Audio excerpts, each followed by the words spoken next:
Hello guys, আসসালামু আলাইকুম। আমি সুমাইয়া ইসলাম সুমি। আমি আবার হাজির হয়ে গেছি আপনাদের মাঝে নতুন এক রেসিপি নিয়ে।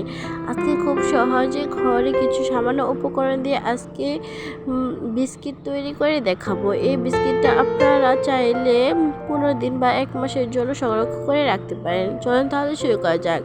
প্রথমে আমি একটি ডিম ফাটিয়ে নিয়েছি। আপনারা ডিমের পরিমাণটা আপনাদের অনুযায়ী মতো নিয়ে নেবেন।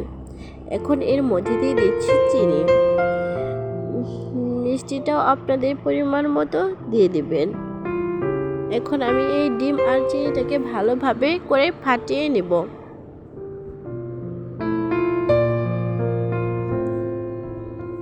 অবশ্যই ভালোভাবে ফাটাতে হবে।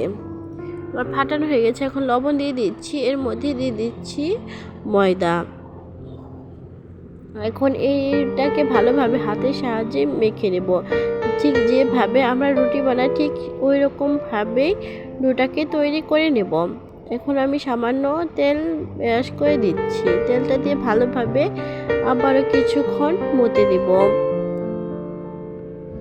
এখন আমার করা হয়ে গেছে। এখন একটি পিঁড়ি নিয়েছি, পিঁড়িতে আমি তেল ব্রাশ করে দিচ্ছি যাতে রুটিটা খুব সহজে উঠে আসে।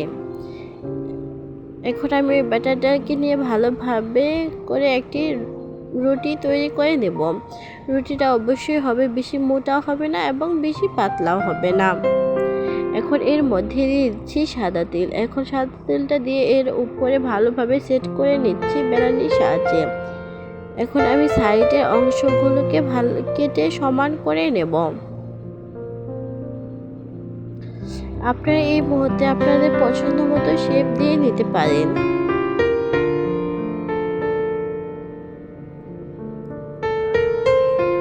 আশা করছি এভাবে একবার হলে বিস্কিটটা বাসায় তৈরি করবেন।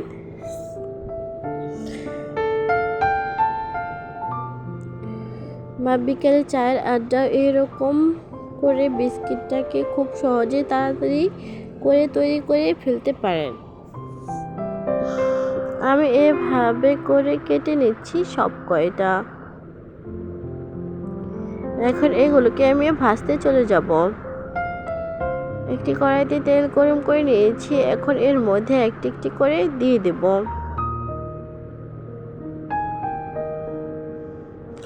অবশ্যই ভাজার সময় চুলার জালটি যেন মিডিয়াম আঁচে থাকে, না হলে খেতে ভালো লাগবে না এবং মুচমুচে হবে না। এখন আমি 5 থেকে 6 মিনিট উল্টে পাল্টে এগুলোকে ভেজে নেব। এটি ভাজার সময় অনেকটাই ফুলে উঠবে। আপনারা দেখতে পাচ্ছেন কত সুন্দরভাবে ফুলে উঠছে আর কালারটাও অনেক সুন্দর এসেছে। এই পর্যায়ে আমি উঠিয়ে নেব। নেওয়ার পরেও কালারটা আরও বাড়বে। আমার সব কয়টা বিস্কিট ভাজা হয়ে গেছে।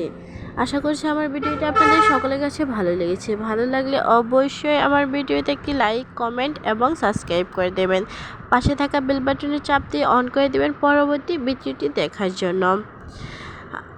আজকে এখানেই বিদায় নিচ্ছি। সকলে ভালো থাকবেন, সুস্থ থাকবেন।